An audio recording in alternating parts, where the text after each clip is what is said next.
Hi class, so today in math we're going to be learning about elapsed time. So first let's talk about what is elapsed time. Elapsed time is the amount of time that passes between one time and another. So it's that time that's in between, that change of time between two different times, between a beginning and an end. So we use hours and minutes to tell time. In order to know how much time something takes to do, we use elapsed time. We can figure out how many hours and minutes long something is, or we can even solve to find the start time or the end time. So one strategy we can use to find elapsed time is a number line. And you can see that perfectly in this little visual here. Notice that there's a start time and there's an end time.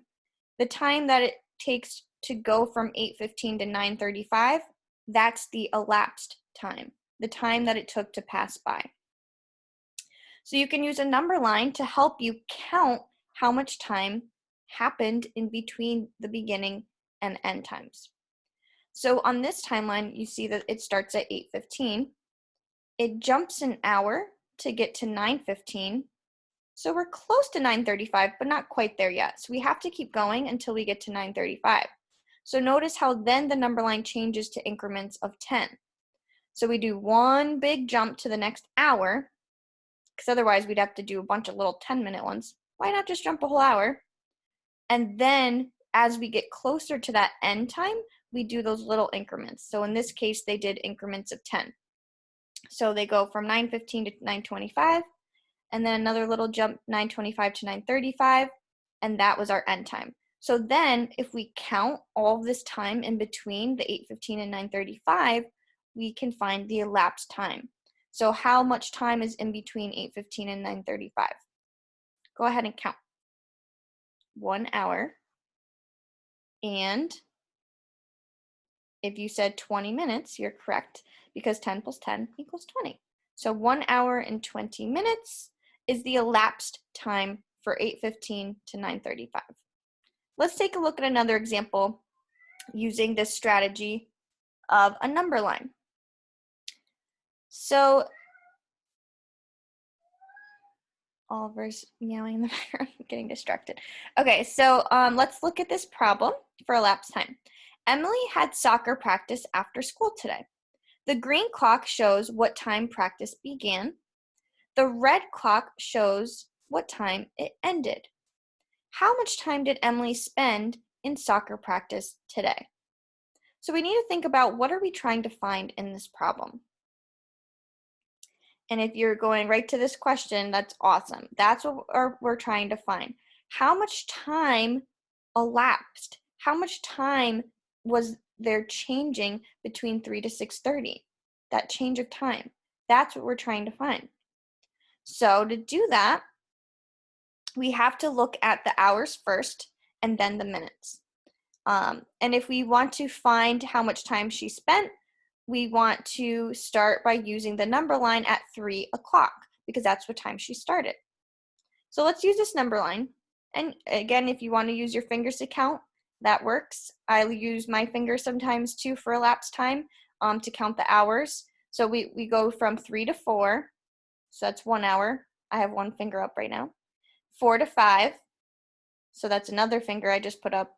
And then 5 to 6, another finger. So that is, I have 3 fingers I'm holding up. So that's 3 total hours that passed. But we're not done yet, because look at, that only landed me on 6 o'clock, not 6:30. So I need to go another little bit, not a complete hour, because then that would bring me all the way to 7. That's too much, right? 6:30. So 30, hopefully you guys know, is the halfway point between an hour. 30 minutes is equal to half an hour. So this number line shows the time that passed from 3 to 6:30. Here's 6:30 on the number line right here, in between 6 and 7. So let's count. 1 hour plus 1 hour is 2 hours. 2 hours plus another hour is 3 hours. And then tack on the 30 minutes on the end. So 3 hours and 30 minutes is the amount of time she spent at soccer practice. Let's try another strategy. So this one I used a clock to help me with elapsed time. So something important to remember too with the clock, the small hand is the hour hand, and the longer hand is the minute hand. Each of these tiny little tick marks represents 1 minute. And it's also important to know that the bigger tick marks, so from going from 12 to 1, 1 to 2, 2 to 3, and with the minute hand, those are increments of 5 minutes. So when you count around the clock, it should be a total of 60 minutes because 60 minutes is an hour. So this would be 5, 10, 15, 20, 25, 30, 35, 40, 45, 50, 55, 60. So that's how you kind of read the clock. So this clock, hopefully you can see that says 10, because that's your hour, and 05 because the long hand is on the minute, on the 1, so that's 5 minutes. So let's take a look and see what we're doing with this problem. It says, what if you're given the start time, but you need to find the end time? So we're given a start time. We want to find how much, well, we're given the elapsed time. We want to find the end time of something. So let's read this problem. Adela went swimming in the pool at 10:05 a.m. And a.m. means morning. She swam for 1 hour and 25 minutes. What time did she get out of the pool? So again, we're given a start time. She got in the pool at 10:05. We have the elapsed time. We're given that 1 hour and 25 minutes.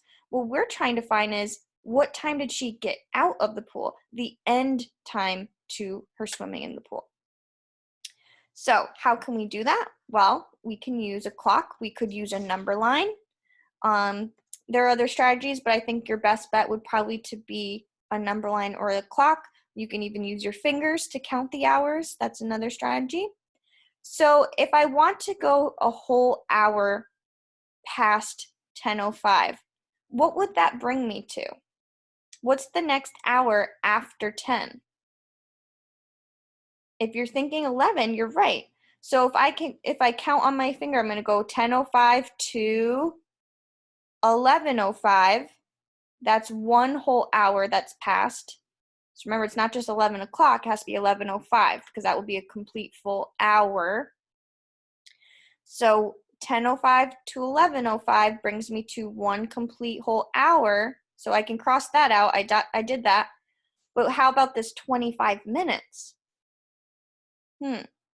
So in your head, you can either add the 5 minutes plus the 25 minutes.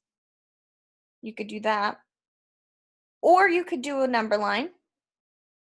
Or you could use a clock. So I'm going to use a clock since that's the visual I have up right now. And I want to add on 25 additional minutes to my clock. So this big hand is going to move 25 more minutes. So right now it's on the 5, that's okay. So this is 10:05, I'm sorry. So right now we have 11:05 in our mind cell, right? We moved that hour, so 11:05. Now I'm going to move another 25 minutes. So we're going to go 5, 10, 15, 20, 25 minutes. So now my clock should have moved a total of 1 hour and 25 minutes. And where did we land? On the 6 for the minute hand, right? So what minutes does this represent? Do you guys notice too that this is half of the clock? So how many minutes is half of a clock? If you don't know, count them. 5, 10, 15, 20, 25, 30. So the time that you should have gotten is 11:30. So remember, we moved 1 hour, brought us to 11:05, and then we added an additional 25 minutes. 25 plus 5 is 30. So that's another way you can think of it. All right, so let's try this one. It's a little different because we're going backwards. What if we're given the end time, but we need to find the start time of something. So let's look at this problem. It says, John went outside to play for 2 hours and 15 minutes. He went back inside the house at 5:15 p.m. And p.m. means evening.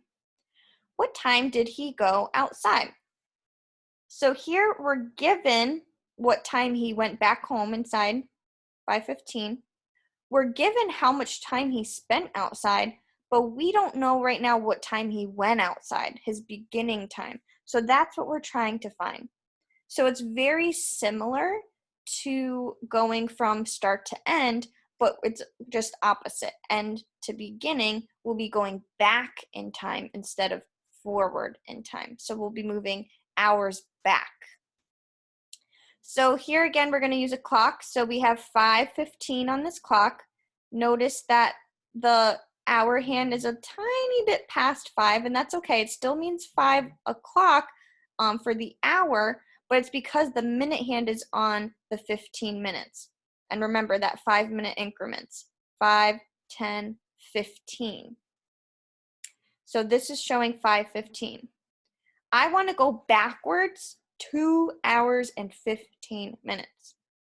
So we can count back on our fingers, 5 to 4, 4 to 3.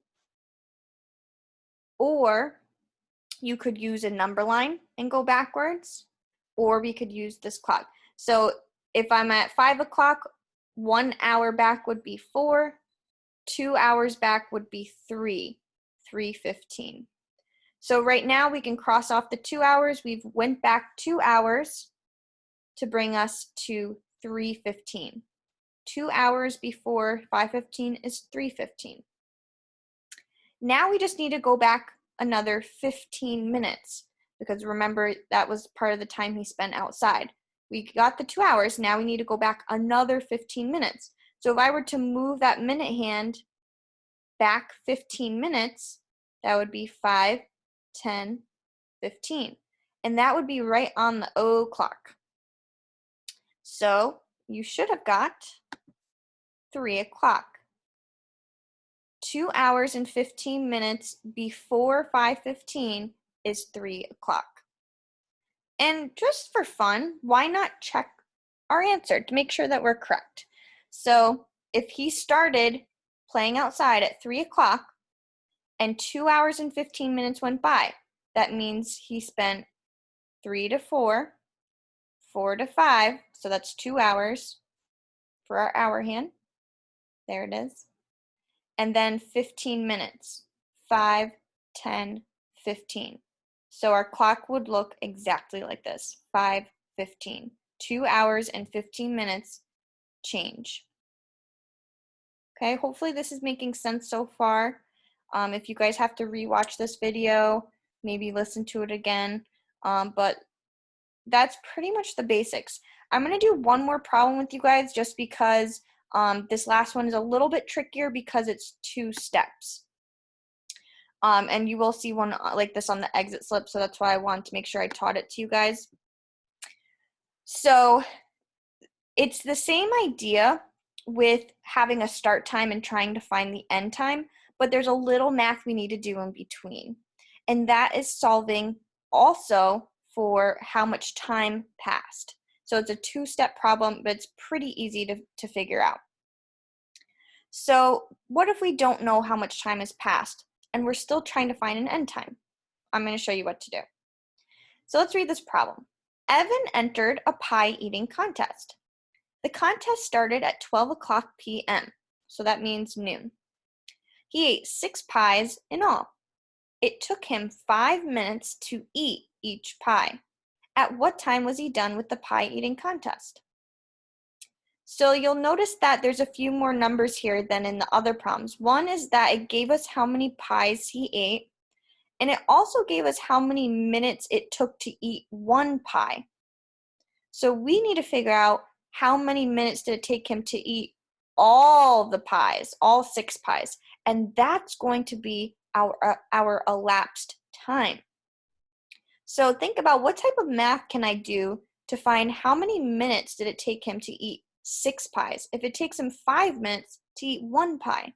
Think about that for a second. Am I going to add, multiply, divide, subtract? So if you're thinking multiplying, you're right. Because we could do 5 plus 5 plus 5 plus 5 plus 5, but that's a lot of addition, right? That's like a third grade strategy. Let's do multiplication, and it's a basic fact, so it's super easy. So we're going to do the basic fact doing 6 pies times 5 minutes. 6 times 5. You should know that right off the top of your head. 5 times 6, 6 times 5, same thing. See what you get. And that's going to be our elapsed time. That's the amount of time it took him to eat all the pies. So if you're saying 6 times 5 is 30, you are correct. So it took him 30 minutes to eat 6 pies. What time then did he finish the pie eating contest? So now this is our last step, is again that elapsed time. If his start time was at 12 o'clock, add on 30 minutes to 12 o'clock, and what time would it be? So let's move 30 minutes. So right now my minute hand is on 0 because this is 12 o'clock. 5, 10, 15, 20, 25, 30. 30 minutes. So the time would be 12:30. 12:30 p.m. So that's pretty much it. The only additional step here was that we've had to find the elapsed time, and all you have to do is multiply the number of minutes by the number of whatever he ate, and then find the time that he finished after they gave you that starting time. So that's pretty much it for today's lesson for elapsed time. I told you guys it's a little bit tricky just because I know you guys aren't super familiar with even reading a clock, never mind, counting hours and minutes. And it can get a little confusing because time is not base 10. Time is, based on hours and minutes, which a full hour is 60 minutes. So when you don't have, the tens and hundreds and stuff, that's where it gets a little tricky. Because you can't have something be like 170 o'clock. So that's hard when you're trying to do a strategy like adding or subtracting. It doesn't always work the way you want it to. So that's why I tried to show you guys other strategies like number lines, using your fingers to count those hours, or the minute hand and the hour hand on a clock. Those are strategies that are a little bit more helpful for elapsed time. So good luck. Try out the exit slip and Think Central. If you guys need any help or have questions, let me know. I'll be around to answer them. Good luck and have fun.